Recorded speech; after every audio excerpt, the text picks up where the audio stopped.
brand new, massive Diablo patch coming out very soon. This is actually going to be taking place on the 17th, so let's go ahead and go over the most important things that you want to know. But the TLDR is basically the SpiritBorn is getting nerfed. One build is going to get deleted pretty much out of the game. As far as I'm aware of, without any compensation, you just got basically lose out on your build. Now, there are some buffs here as well, but let's go over it. So, for starters, over here, there's a bunch of like just random, newer changes, fixes, bugs where it's like you couldn't progress in the quest. I'm not going to read every single quest that like had a bug, but pretty much the main thing that I want to go over is the things that most people want to actually know about. So for starters, one of the things that I think is going to be a nice quality of life is specifically when you would do like 10,000 damage or 1,000,000 damage. It now appears as 10k, or it'll be 10 million, or if you're playing the SpiritBorn, well, you're going to be doing 10 billion damage. So pretty much this is just a nicer quality of life thing. There's going to be also some newer loading screens, but whatever. So the first thing that actually does affect gameplay is they are nerfing the monsters in the Kurast Undercity. So that's a good thing, by the way. So there are certain monsters that had just like so much extra bonus HP, and they're going to be nerfing those. So it's going to make it easier. On top of that, they're going to make it so there's now at least one legendary item is guaranteed to drop from the Kurast Undercity, as it was an area that, well, there are certain things that you could try to target farm, but for the most part in the end game, I would say most people don't really do it because you need to be leveling up those glyphs and getting the abduct site for your progression. But they also have had the gold drops doubled over here. I'm not sure if this is going to be like lucrative enough for people to want to go over there, but they did make it a lot easier. The health pools for bosses and greater afflicted monsters have been reduced, so not only the monsters with extra health no longer spawn in, they also reduce the health pool, so it's going to be easier here, and you get a guaranteed one legendary is like so mediocre. If it was like one guaranteed ancestral, then I think people would maybe try to go ahead and actually do this.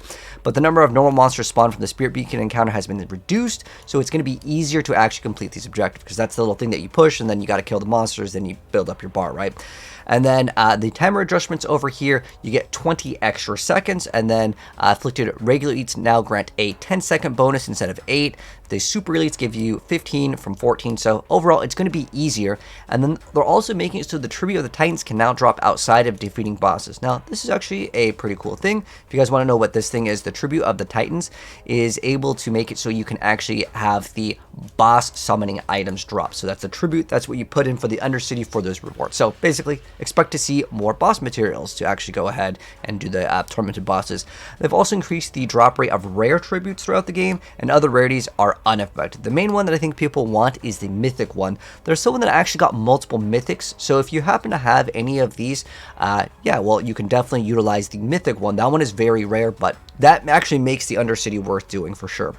Well, it's a higher chance for Mythic. It doesn't guarantee multiples, but there has been people posting screenshots of it. But anyway, Season of the Hatred Rising. This is the Realmwalker event. This is where that thing would come out, and you would basically follow it. It's relatively slow, and honestly, I don't think that this over here is going to make people want to do it, other than you want the opals. So once you have the opals, you don't really need to do this. But they are buffing it, making it a little bit easier.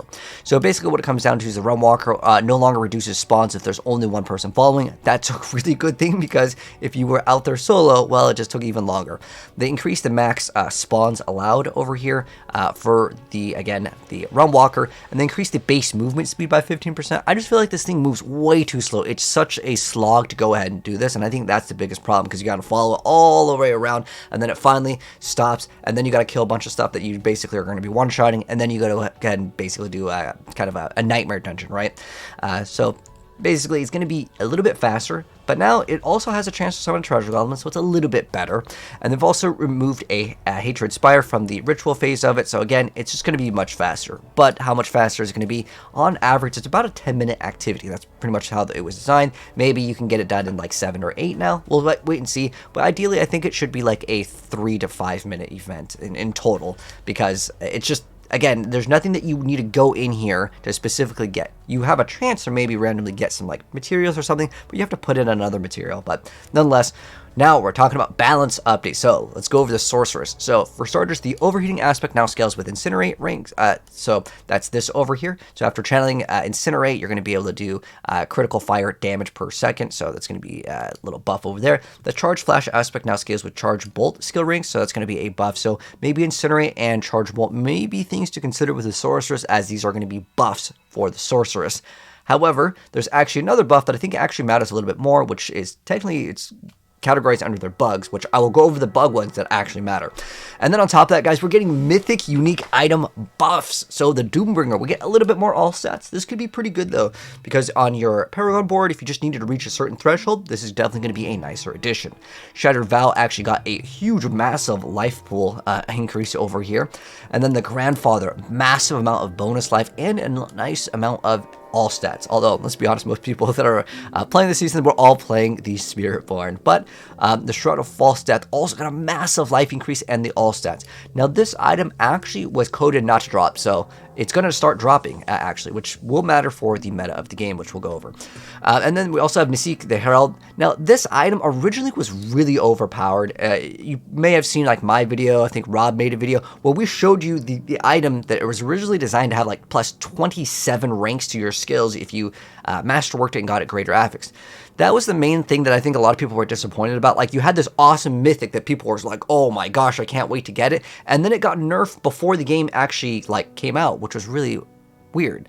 But nonetheless, are you going to be using this over your Radakipulike? Probably not. So I think it's kind of disappointing that they didn't just make it, like, actually a good Mythic for the SpiritBorn, right? Anyways, Harlequin is getting a nice big chunk of life, so that's going to be awesome. And then Andaro's Visage got an upgrade in all stats. These are small changes. Again, it will let you hit those yellow nodes, but I think what Andaro's honestly really needed is a massive, massive damage buff. The fact that you have Azarath, which is basically the same strength as Andariel's, off of no damage over time, it just instantly just ticks for the damage and a double proc like chance. Andariel's just sadly needs another buff for it to be like actually really strong. But on top of that, they did a couple other things over here that I would say are kind of small, like the ultra settings for ray tracing. I'm not going to go over every single one of these, but this matters. Okay, so the following items were unable to be dropped and now will be enabled to be dropped. So the aspect of the Agile Wolf, the Azarath, which this matters. This absolutely matters. If you are playing the Sorceress, if you're playing the Rogue, these can actually be potentially best in slot for a lot of different builds. This thing does so much damage. Now, we haven't seen if they have nerfed. That's also important to consider. They didn't say anything that was nerfed here in terms of like the patch notes, but if Azarath stays the way it was before, this is a good item. Really good. Now, unfortunately, if you're playing SpiritBorn, you're not going to be using it, which I wish you could, but nonetheless, Azarath is indeed coming. And then, and also Shroud of False Death. These are the two items that kind of matter for the most part. But then on top of that, there's a new Whisper objective for completing Dark Citadel, so that's going to be nice if you happen to actually do it. And then Super Elite Monsters will now drop even more loot, so that's really good. And so basically, they drop 3 times as much as Elite, so basically like plus like 50% drop, right? Because it used to be 1 to 2 and now it's guaranteed 3, so again like 50-ish% more. Really good stuff. And then Elite Monsters with the Wall affix now cast less walls. This is really good. I've always really hated these in particular, as well as like those monsters where like they have the thing where you have to kill them first, otherwise everything doesn't really take damage, right? Those ones are kind of annoying, but still, this is really good. And the amount of Bearer of Varshan gains when summoning additional monsters during the Cone Waves attacks has been reduced. So this is overall a great change as well, because what would happen is Varshan would basically become immortal, which, yeah, that's pretty good. And then they fixed an issue with a screen reader had a distorted voice. I'm not sure if this has to do with the audio issue that people were getting on console, but hopefully some of these will be fixed as well. Again, I'm not going to go over every single small little minor bug fix, but they basically changed certain things with the opals where how it would work sometimes where like it says fix an issue where destroying an object right after consuming an opal would immediately remove the buff. Because I noticed sometimes I would pop an opal and then it would be removed and I had no idea what was causing it. So hopefully this is going to be the issue that is being fixed. This matters because sometimes you wouldn't be getting your like bonus XP and the bonus drops for it. And as far as Dark Citadel, I've kind of talked about this. I felt like the rewards were relatively weak on it as far as it goes. They actually did a lot of different changes over here. So they fixed a bunch of like issues here where characters would become like invisible. Sometimes I even noticed some of the portals were invisible. That actually matters because people would be like, where do I go? So that I noticed also happened inside of the pit. In fact, you guys might see it in the gameplay here where the portal, you can click on the portal, but there is no portal. Like you just click on empty air and that's how you get to the next level. So I think this has to do with some sort of stability issue. And also this build, by the way, that you're seeing is going to get nerfed. But anyways, we're still going to be showing off the build very soon because I know a lot of people are asking about that one. But there's also fixed an issue where the player can enter the Dark Citadel without completing the quest. So that is something that it's like, again, these are like just small like bug fixes, fix an issue where they couldn't do something. It just has to do with pretty much where you could not progress in certain areas and bug glitches. And then as far as Undercity, again, most of these are just like kind of fixes for that, where like it was like it wouldn't let you progress.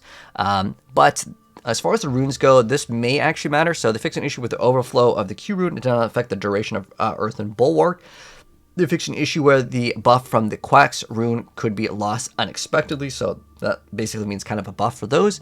And then they fixed an issue where the following skills would be cast by the rune effect as the base skill without any enhancement when the skill was upgraded. So they're Ner casting, so Concealment, Bulwark, as well as the Ohm. So that's going to be kind of cool. So I guess if you upgrade the skills, you're going to get the bonuses from it. So that's going to be definitely a nicer thing. And then as far as like the mercenaries, there's one with like Rahir where he would not grant you the passive and resistance bonus. There was another like bug with this, hopefully that they can address later, where like Rahir can actually kill you. So yeah, you can be eliminated by the mercenary. And another funny thing is, I didn't even know about this, but this is hilarious, so I'm going to share it. It's fixing an issue where the mercenaries can actually attack players in town that were bloodmarked. That is crazy.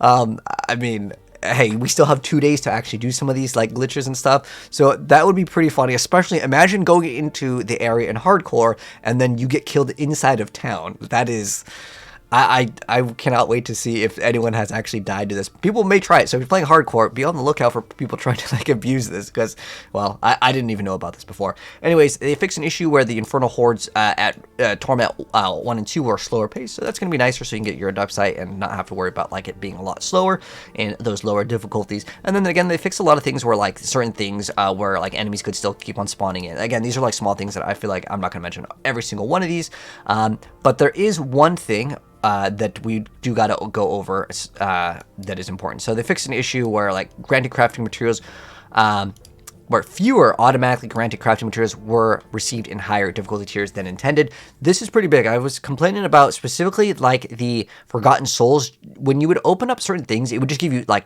almost 0. Like it was so bad. So hopefully this can be addressed too. It didn't specifically state that one, but it just says automatically granted crafting materials. I'm not sure if that's like questing or if you like complete certain things, but hopefully that will be fixed. They said Angel Breath over here, and then they're talking about like goblins, but the main thing that I really wanted to see is like the Forgotten Souls, because I think that's a huge area where a lot of people kind of run out of that, and it'd be really nice. This is another big issue, and I actually mentioned this as well, where it's like I did Lilith, but it didn't give me my spark. So if you guys haven't done it, well, I mean, now when the patch gets updated again, that's going to be on the 17th. That's when you want to go ahead and get your spark.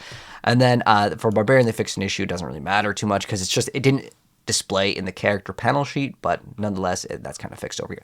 Now, there are things that may actually matter here for some of these bug fixes, because this matters. So this is fixed an issue where automatic cast from Nature's Fury would count as a rune offering. This is a massive, massive nerf. I didn't even know this was possible, but you have 2 days left to have fun with this, but this is going to be massively nerfed, because what this would allow you to do is get anything where it's like casting a certain skill, you would get whatever bonus or whatever. That would be just amazingly good.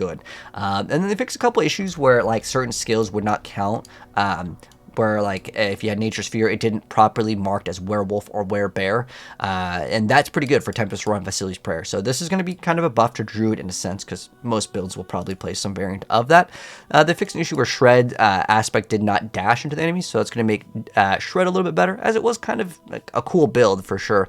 And then they fixed an issue where Fierce Maul did not stack with the Maul size affix, so that's going to be nice. And then they fixed an issue where Perfect Storm Key passive was not working, so again, these are all going to be pretty good. With Necromancer, they fixed an issue where Shade Mist would occasionally not deal damage from a minion if it was equipped after that minion was summoned. So that's going to be a nicer change over there. Over here, they also fixed an issue where the upgrade for the Golem before entering a new area could prevent the future golems from spawning. So that's a pretty big bug. And then Black's River's corpse skill ranks did not increase as a greater affix or through masterworking. And then fixed an issue where additional bone storms spawned by Lidless Wall would cause an active bone storm with increased duration from the aspect of Osseous Gale to not deal damage. So nicer changes over there. And with Rogue, they fixed an issue where preparation didn't reset Dance of Nights. As far as I'm aware of them, most people play Victimized, but hey, nice. Now, as far as this goes with Sorceress, again, there's a lot of these like small little like issues where they have fixed it. But the thing that I think is actually important is this one. Fixed an issue where casting Familiar with while Unstable Current was active couldn't trigger any additional spellcasts, so cool. And then they also fixed an issue where the stacks of Enlightenment weren't consistently being granted. And then there's another one over here, fixed an issue where the tempering affix for Transfer Lightning Spirit to do double damage wouldn't function.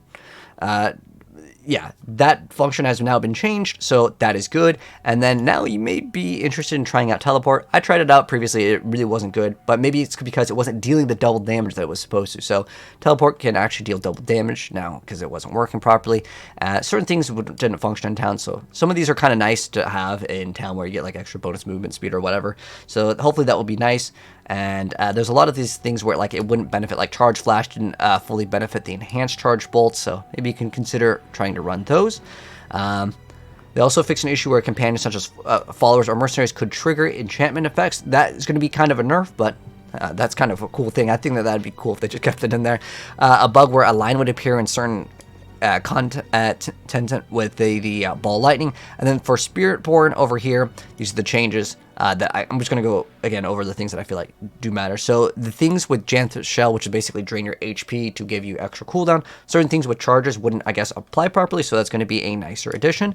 And then they fixed an issue with Acceleration passive, which would cause the attacks to reduce Evade's cooldown. Affix had not functioned, so that's going to be a good thing. And then Acceleration could be consumed by non-damaging abilities, and they fixed an issue where Soar granting Berry did not increase as a greater affix. And then there's like these unique boots that no one really runs, so it doesn't really matter. It didn't give you the bonus damage to Soar correctly. I don't know if you can just make a Soar build, but fixed an issue with the supremacy granted from the automatic cast of ultimate abilities such as the Yom Room. So fixed an issue where stacks of supremacy could be granted. Okay, that's actually, wow, that actually would have been really good. Okay, we can still use this for 2 days. I didn't know that. So supremacy is when I believe you use your ultimate, you get some sort of bonus. But the fact that it can activate off of that, I think they should just keep that in the game. That'd been awesome. But anyways, the Shard of Varathel could drop for SpiritBorn, and the SpiritBorn can equip the sword, so it was kind of pointless.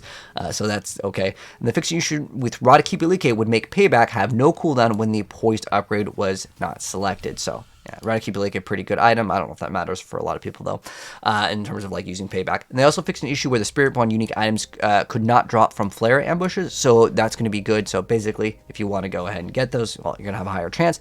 They also fixed an issue where the SpiritBorn could cancel evade animation mid-evade. That's what we're doing in the gameplay. This build is probably not going to work. Now, I was really hoping that, like, okay, we're getting this nerf, and it's like part of the build, right, where you get to use the evade, and you get this cool thing. If we don't really get this, like, massive amount of, like, shots per second, well, we have nothing to compensate. So this build is basically deleted out of existence, which kind of makes me sad because it was kind of a fun build to go ahead and play. But what was happening was causing server issues. So this build is basically getting nerfed to the ground, and there's no like, oh, okay, well, we're going to make the damage go up by like, 1,000% or something. So I'm really disappointed that like we didn't get anything out of it because people that invested their time into it, well, unfortunately, your build just is deleted. Like, you cannot run this realistically anymore because I don't know how much slower it's going to be, maybe like 5 or 6 times slower in terms of damage, and that is a big deal. So more likely the build is not going to function, but who knows, maybe it will kind of survive. You guys can let me know your thoughts, but as far as I can tell, yeah, it's definitely going to be like dead. Like, dividing any damage by like 5 or 6 is pretty big, because remember, what has to happen now is you have to do the whole animation where it does the whole little like jump. What you're seeing in the gameplay, I'm using my scroll wheel and I'm just spinning it, and that's how we're getting these like rapid fire like attacks. That will no longer work anymore. So you can't cancel evade with evade. As far as the party finder goes, hopefully they have fixed this. I tried to use the party finder just to kind of test it out. It literally didn't work. It just like timed out every single time. So hopefully that works, but they're fixing some of the issues with it, and hopefully that's part of like the stability. Most of these, again, they're just going to be like miscellaneous, like stability. This didn't work with certain things. So various performance, stability, UI, audio, visual improvements. This is like really vague, but as far as that goes, that's the stuff that I wanted to go over that I felt like that was most important. So basically, at the end of the day, SpiritBorn, one build is going to be completely nerfed, and then Sork, there's a couple buffs, there's a couple like changes, and I want to say there are some like buffs and nerfs to the Druid. Again, the thing that I was kind of most disappointed about was that like the Nature's Fury would count as a root offering. That's such a cool feature. I really think that they should just keep that, because that makes it so you don't even have to run the SpiritBorn ultimate, and you can get the bonuses off the ultimate if you cast it from another class. That's like big brain, cool, creative stuff. So I don't know. I'm going to give them some feedback on that, and you guys let me know if you guys disagree with that. I like that idea, though. So you can make it so when you cast an ultimate on your skill tree that you gain these benefits, but you don't have to stick with your class's ultimate. Again, it just allows for more creative freedom, and I think that that overall is a good thing in the game. But anyways, that's the update. Let me know, guys, what you think of it down below.